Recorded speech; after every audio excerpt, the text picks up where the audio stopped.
Hello दोस्तों, स्वागत है आपका 29 जनवरी के न्यूज़ डिस्कशन में।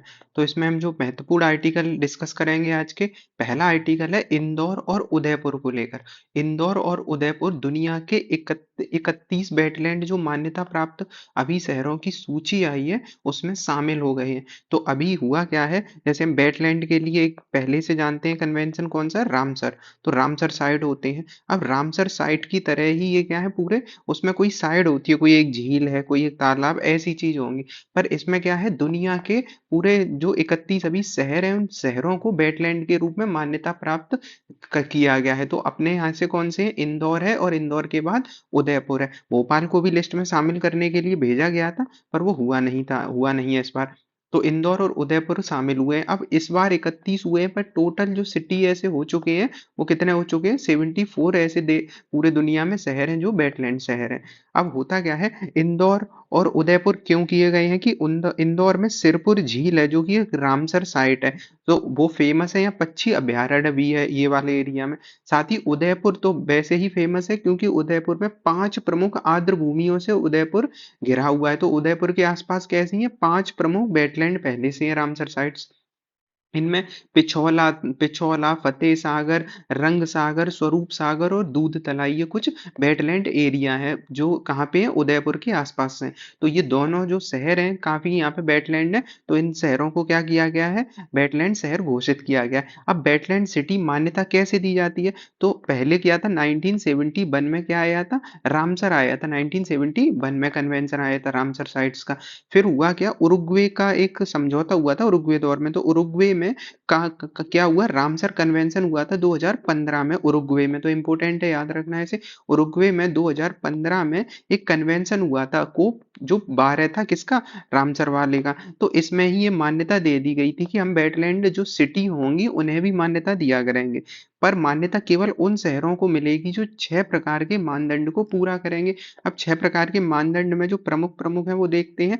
जैसे है कि सिटी में कम से कम एक या एक से अधिक रामसाइट साइट्स हो, क्योंकि ये रामसर के अंतर्गत ही तो है वेटलैंड सिटी।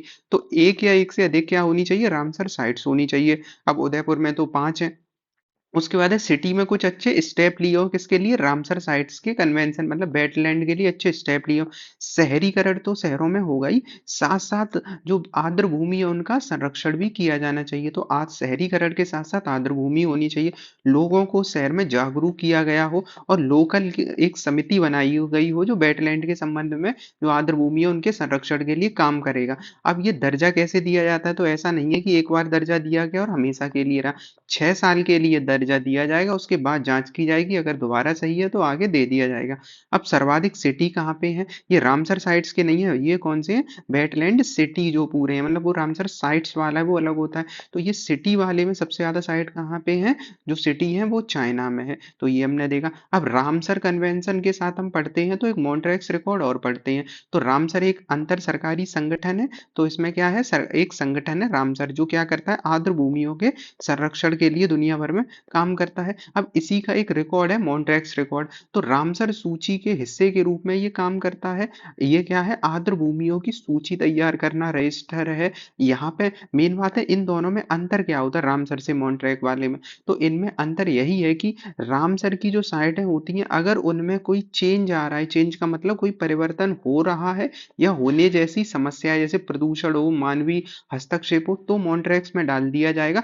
इसमें क्या होता है, इसमें संरक्षण बढ़ा दिया जाएगा, सिक्योरिटी ज्यादा बढ़ा दी जाएगी। तो ऐसे समझ सकते हैं, ऐसे सबसे आसान कि रामसर क्या है, हॉस्पिटल है, और मॉन्ट्रेक्स क्या है, आईसीयू है। जब बिल्कुल इमरजेंसी होगी लास्ट में तो आईसीयू में भर्ती किया जाता है। और हॉस्पिटल क्या है, रामसर साइट से। तो ये याद हुआ। अब रामसर 172 सदस्य देश हैं इसमें, और भारत भी इसका एक सदस्य है रामसर का। 1975 में लागू हुआ था, 71 में ये रामसर कन्वेंशन आया था, 75 में लागू हुआ था। भारत में इस टाइम कितने हैं रामसर साइट्स, 85 रामसर साइट्स हैं भारत में। ईरान के शहर रामसर में 1971 में इसकी पुष्टि हुई थी। अपने यहाँ से कौन उस टाइम थी, इंदिरा गांधी थी, जिन्होंने इसको मतलब पुष्ट किया था। तो ये है। उसके बाद क्या है, कन्वेंशन के स्तंभ क्या है कि आर्द्र भूमियों को बुद्धिमत्ता पूर्ण उपयोग करना है। उसके बाद है, मतलब बुद्धिमत्ता पूर्ण का मतलब है उसे उचित तरीके से उसे क्या करना है, यूज करना है। उसके बाद है, आर्द्र भूमियों की जो सूची होगी वो तैयार करनी होती कन्वेंशन में, और आर्द्र भूमि के साझा प्रणालियां, प्रजातियां, इन सब में सहयोग करना है। अब मॉन्ट्रेक रिकॉर्ड में देखें तो इनकी डेफिनेशन अब हमने समझ ही लिया है। ये क्या है, चरित्र में अगर कोई परिवर्तन हो रहा है और वो प्रदूषण, मानवीय हस्तक्षेप, तो इस लिस्ट में ये आ जाते हैं। मतलब ये रामसर साइट होती है ऐसी जो वेटलैंड वाला एरिया होता है जहाँ आर्द्र भूमि होती है। अब रामसर से संबंधित और कुछ देख लेते हैं इसमें फैक्ट। तो रामसर, जैसा कि हमने देखा, रामसर एक जगह है ईरान के शहर में। तो ईरान में रामसर है, मतलब अपने यहाँ ये जगह नहीं है। तो ईरान का एक शहर है, वहां पे है। इसमें क्या है, वेटलैंड का संरक्षण, बुद्धिमत्तापूर्ण उपयोग और पारिस्थितिकी को नुकसान से बचाना है। भारत की भूमिका क्या है, भारत 82 में शामिल हुआ था, 1982 में। तो भारत कब 1971 में आया था और 75 में स्पष्ट हुआ था, मतलब स्पष्ट रूप से सारे सबने मान्यता दे दी थी। और 82 में भारत में इंदिरा गांधी के समय ये क्या हुआ था, हम शामिल हुए थे। 84 अब कितने हो गए हमारे, 75 नहीं, अब इस टाइम कितने, 85 साइट्स हैं और अब 2 सिटी भी हो गए। सुंदरबन और चिल्का जो मेन है, जैसे महत्व क्या होता है, वेटलैंड, जैव विविधता संरक्षण, इन सब के लिए काम करता है। और इसमें अभी तक 2500 से ज्यादा साइटें हैं। उपयोग क्या याद रखना है हमेशा, ये कि बुद्धिमत्तापूर्ण उपयोग को बढ़ावा देना है, जैसे मानवीय जरूरतें भी पूरी हों प्लस पारिस्थितिकी के भी संतुलन भी बना गए। जैसे सतत विकास पढ़ते हैं ना, कि इस पीढ़ी के लिए भी यूज हो जाए और अगली पीढ़ी के लिए बचा रहे। तो वही है मानवीय जरूरतें। जरूरतें क्या हो सकती हैं, जैसे वेटलैंड वाले एरिया, मछली पालन हो सकता है, पर्यटन हो सकता है, ये भी होता रहे। साथ में जो जो इकोसिस्टम है उसे भी मेंटेन किया जाए। मॉन्ट्रेक रिकॉर्ड देखा हमने, इसमें संकटग्रस्त वेटलैंड आते हैं, मतलब रामसर के जो हॉस्पिटल से निकले आईसीयू में जाएंगे ना, तो इसमें मॉन्ट्रेक वाले में कौन से आएंगे, चेतावनी सूची है इसमें। तो ये कब बनी थी, तो ये सहायक सूची थी 1990 में। ये नहीं है जब रामसर आया था तभी मॉन्ट्रेक्स आ गया था। ये कब आया था, 1990 में आया था। तो ये भी एक याद रखना है। उद्देश्य क्या है, प्रदूषण, आक्रमणकारी प्रजातियों और जल के विचलन से जूझ रहे रामसर का चिन्हित करना है। जैसे आक्रमण प्रजातियों का मतलब कुछ जीव या कुछ पौधे ऐसे होते हैं जो उस क्षेत्र के नहीं होते हैं, पर उस क्षेत्र में आके वहां की पर्यावरण और पारिस्थितिकी को नुकसान पहुंचाते हैं। अब भारत की इस सूची में कोई भारत का शामिल है, मतलब आईसीयू में कोई भारत का शामिल है, बिल्कुल शामिल है। दो चीजें आईसीयू में क्या है, एक केवला देव है जो राजस्थान में पानी की कमी और आक्रामक पौधे के कारण ये शामिल हुआ था 1990 में। फिर लोकटक झील है। लोकटक झील कहाँ है, मणिपुर में। तो मणिपुर इस साइड लोकटक झील है।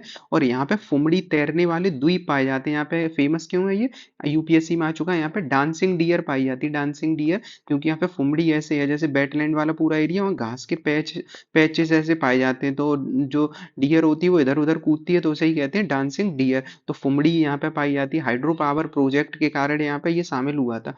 उसके बाद प्रक्रिया क्या है, रामसर एडवाइजरी एक मिशन का अनुरोध पर ये शामिल होते हैं। तो एक रैम है, रैम क्या है, राम कर लो यार, रामसर एडवाइजरी मिशन। ये सदस्य जो होते हैं इनके अनुरोध पर ही मॉन्ट्रेक्स में डाल दिया जाता है।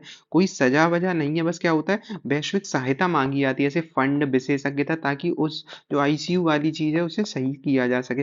क्या ऐसा कभी होता है कि आईसीयू से दोबारा व्यक्ति हॉस्पिटल में आ जाए, मतलब नॉर्मल वार्ड में आ जाए, बिल्कुल हो चुका है भारत में। तो ऐसा हुआ है चिल्का झील के साथ। चिल्का झील पहले क्या हुआ करता था, मॉन्ट्रेक में था। मॉन्ट्रेक्स वाले में 2002 में सामुदायिक नेतृत्व वाली बहाली के बाद इसे सूची से इसे हटा दिया गया था, क्योंकि यहाँ पे गाद हटा दी गई थी और डॉल्फिन का संरक्षण, मतलब ये चिल्का झील पहले मॉन्ट्रेक्स में था, अब इसे बाहर निकाल दिया गया था सन 2002 में।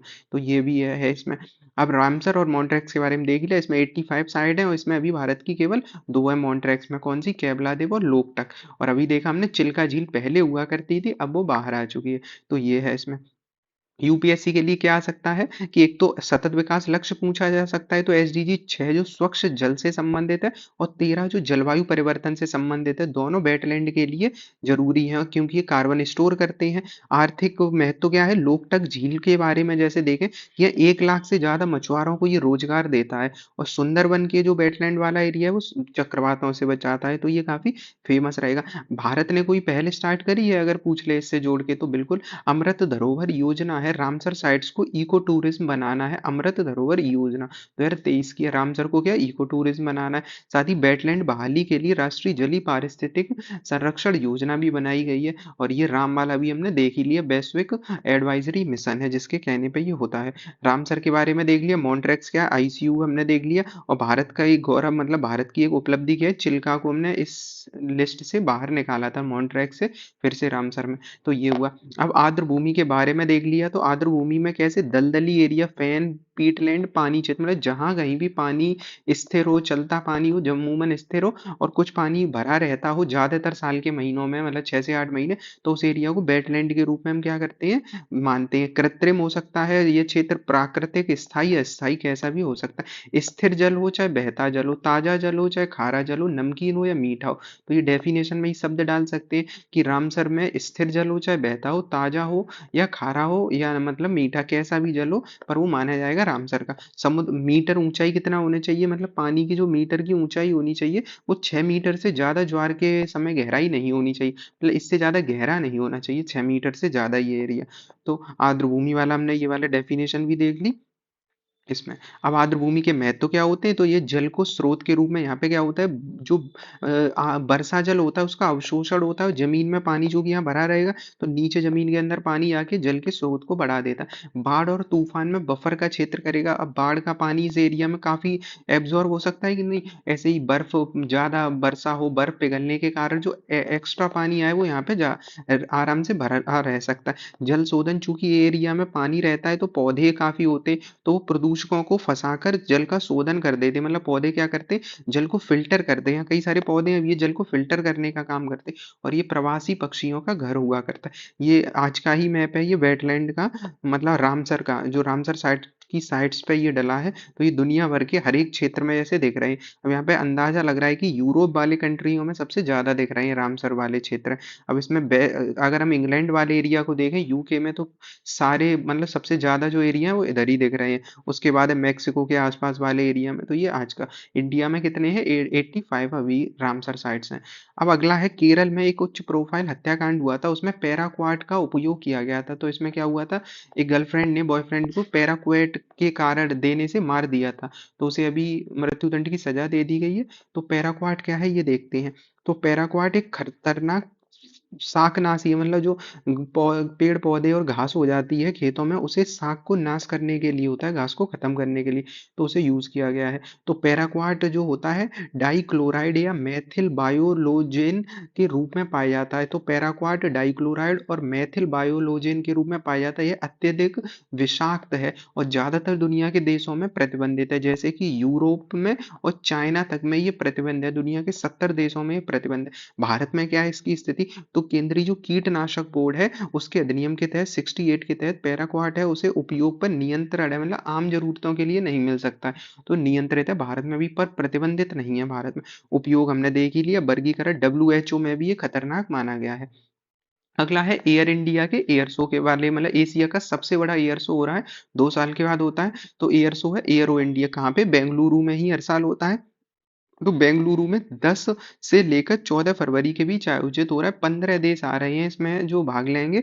तो इसमें द्विवार्षिक एयर शो होता है, ऐसे हवाई जहाज ऊपर उड़ाएंगे तो एयर शो हो रहा है। और हो कहाँ रहा है, air force station Yelahanka, Bengaluru में येलहंका जो एयर फोर्स स्टेशन है वहां पे हो रहा है। थीम क्या है इसकी, the runway to a billion opportunity. तो थीम इंपोर्टेंट रहती है, the runway to a billion opportunity, ये याद रखना है। उसके बाद है रणनीति। अब क्यों कर रहे हैं इसको, उद्देश्य क्या है, रणनीतिक साझेदारी मिलेगी, मतलब कई सारे देश आएंगे तो उनसे क्या हो जाएगी, साझेदारी कर सकते हैं, हथियार खरीदे बेचे जा सकते हैं, तो नए देशों से समझौता होगा, स्वदेशी जो क्षमता होंगी उन्हें प्रदर्शित किया जाएगा। क्योंकि एयर शो होता है तो भारत ने जो ड्रोन बनाए हैं, प्लेन बनाए, उन सबको मतलब उन्हें दिखाया जाएगा हवाई यात्रा में। तो फिर क्या होता है, विदेशी कंपनी ऑर्डर भी देते हैं, जैसे विदेशी देशों को जो चाहिए होगा। अगला है भारत की बैंकिंग प्रणाली में तरलता की कमी। अब हुआ क्या है कि भारत में 2.39 ट्रिलियन जो तरलता है वो कम हुई है, मतलब मार्केट में पैसा है वो कैसा हो रहा है, कम हो रहा है मार्केट में पैसा। तो इस वजह से आरबीआई ने 3 उपाय लिए हैं। तो ये तो नहीं पूछेगा कि कितना पैसा कम हो रहा है, ज्यादा, मेन है कि तरलता को बढ़ाने के लिए आरबीआई ने जो 3 उपाय बताए हैं कि ये लिए हैं उन्हें देखते हैं। तो पहला है बॉन्ड खरीदेगी। अब होता क्या है, सरकार के बॉन्ड होते, गवर्नमेंट अपने बॉन्ड जारी करके क्या होती, मार्केट से रुपए उठाती है। बॉन्ड किनके पास होते हैं, बैंकों के पास। अब आरबीआई क्या करेगा, आरबीआई ये कहेगा बैंकों से कि अपने बॉन्ड बेच दो, तो आरबीआई को बैंक क्या देंगे, अपने बॉन्ड देंगे। आरबीआई उन्हें जो बकाया राशि होगी वो चुकाएगी। तो आरबीआई से रुपए किसके पास पहुंच गया, बैंक के पास। अब बैंक के पास अगर रुपए पहुंचाए तो बैंक अपने रुपए को रखेगा तो नहीं, वो लोन देगा, और लोन अगर वो देगा तो लोगों के पास जाएंगे, और इससे ही क्या हो जाएगा, जाएगा मार्केट में, जो तरलता कम हुई है वो तरलता कैसी हो जाएगी, पैसे की बढ़ जाएगी। तो एक उपाय ये होगा। दूसरा है मुद्रा स्वैप, मनी स्वैप। तो मनी स्वैप में क्या होता है, आरबीआई बैंक से ये कहेगा डॉलर, जिन बैंकों के पास डॉलर है मान लो, आरबीआई उन बैंकों से डॉलर खरीदेगा और डॉलर खरीदने के बदले उन्हें क्या देगा, रुपए देगा। तो डॉलर हम खरीदेंगे तो डॉलर के बदले हम क्या करेंगे, रुपए आरबीआई दे देगा। तो डॉलर अपने पास रख लेगा, रुपए मार्केट में, रुपए अगर मार्केट में पहुंचेगा तो फिर तरलता बढ़ जाएगी। तो ये मार्केट स्वैप, इसमें 6 महीने के लिए डॉलर खरीदेगा और उसके बाद डॉलर को वापस कर दिया जाएगा। रेपो नीलामी में, रेपो नीलामी वही है, रेपो रेट पे आरबीआई क्या करेगा, अभी एक दिन के लिए ऐसे रेपो रेट पे दे सकता था रुपए, अब आरबीआई ने ये कहा है कि हम 54 दिन, 56 दिन तक रेपो रेट पे रुपए देंगे। तो अगर सोचो, लगभग लगभग 2 महीने तक अगर आरबीआई रुपए देगा बैंकों को, तो बैंक उस रुपए का यूज कर सकते हैं और उस बैंक को मार्केट में उतारेंगे, उससे रुपए कमाएंगे। तो इससे भी तरलता बढ़ जाएगी। अब बॉन्ड खरीदना और बेचना क्या कहलाता है, ओपन मार्केट ऑपरेशंस। तो ये भी याद रखना है। इससे तरलता बैंक की बढ़ी जाएगी क्योंकि बैंक के पास रुपया पहुंचेगा। अगला आर्टिकल है चुनावी बॉन्ड को लेकर। अब ये तो हमें पता है, चुनावी बॉन्ड पिछली साल जो एससी उसने मतलब अपने कोर्ट ने, सुप्रीम कोर्ट ने इसे रोक लगा दी थी चुनावी बॉन्ड पे। अब एक नई चीज चर्चा में चल रही है, वो है चुनावी ट्रस्ट का महत्व। तो अभी चुनावी बॉन्ड एक अलग तरीके से हुआ करते थे जिसमें पता नहीं चलता था। आजकल क्या है, चंदे बढ़ रहे हैं राजनीतिक दलों के पास, पर वो किस तरीके से, चुनावी ट्रस्ट का महत्व बढ़ गया। चुनावी ट्रस्ट है क्या, तो ये कंपनी के रूप में पंजीकृत है। तो 1956 का जो पंजीकरण अधिनियम है, कंपनी अधिनियम 1956 का, उसके तहत ये पंजीकृत होते हैं चुनावी ट्रस्ट, जिनका एकमात्र कार्य क्या होता है, व्यक्ति या कंपनियों से योगदान लेना। अब ऐसे आसानी से समझते, जैसे कि कुछ लोग हैं जो चंदा देना चाह रहे हैं, वो चंदा खुद से नहीं देंगे, वो चंदा एक ट्रस्ट को देंगे। ट्रस्ट का मतलब यही चुनावी ट्रस्ट है, ये सरकारी कंपनी की तरह है। तो क्या होगा, लोग ऐसे रुपए देंगे और ये मतलब राजनीतिक पार्टी को चंदा दिया जाएगा, वो उस पार्टी को दे देंगे। मतलब क्या हो, लोगों ने चंदा दिया एक बीच में ट्रस्ट को, ट्रस्ट ने वो चंदा पहुंचाया किस तक, उस राजनीतिक पार्टी तक। तो ये काम करता है चुनावी ट्रस्ट। तो ये, इसे अच्छी चीज क्या है इसमें, चूंकि ये सरकार के अधीन होता है, मतलब इसमें जो सीबीआई वगैरह और ये जितनी अपना होता है कि जो इनकम टैक्स वगैरह, उन सबके अंतर्गत आता है। और इसमें जो लोग चंदा देंगे उनका पूरा लीगल डाटा रखा जाता है। जैसे कि यहाँ देखते हैं कि एक तो भारत का नागरिक हो, पंजीकरण कंपनी हो, मतलब अगर कोई लोन दे रहा है तो पंजीकृत कंपनी हो, फर्म हो, चाहे भारत की, भारत के निवासी, तो मतलब भारत के लोग ही देंगे और उनमें भी रजिस्टर्ड लोग। तो इससे जो ब्लैक मनी टाइप का मार्केट में रुपया आ रहा था पार्टियों के पास, वो नहीं आ पाएगा। तो 1956 के तहत चुनावी ट्रस्ट बने हैं और उसके बाद क्या है, इनमें आयकर अधिनियम और आयकर के नियम के अंतर्गत ये काम करते हैं। तो ये भी इनमें अच्छी चीज है। अब ये अपने पास, अब चूंकि ये ट्रस्ट है तो अपने पास भी तो इनके कुछ रुपए होना चाहिए। तो जैसे 100 रुपए जमा किए हैं, मान लो इनके पास जमा हो पाए, उनमें से 5 रुपए ये बचा सकते हैं अपने लिए। क्यों, क्योंकि इन्हें भी तो अपना काम करना पड़ेगा। तो अधिकतम 5 की इनके प्रशासनिक खर्च में ये यूज कर सकते, बाकी 95 इन्हें देना पड़ेगा पार्टी को।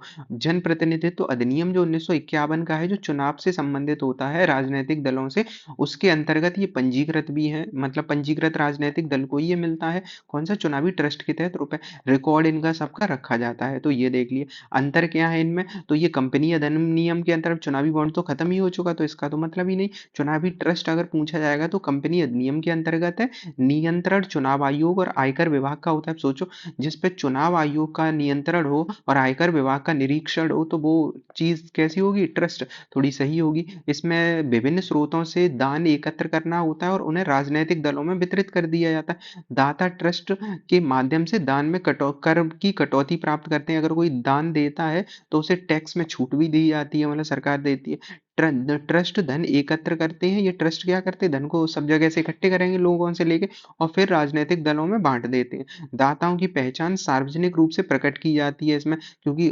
चुनावी बॉन्ड में यही तो समस्या थी, कौन रुपए दे रहा है ये नहीं पता चल रहा था। इनमें सबको पता है कि कौन सा व्यक्ति कैसे रुपए दे रहा है। तो ये हमने देखा 29 जनवरी के जो महत्वपूर्ण करंट अफेयर्स थे।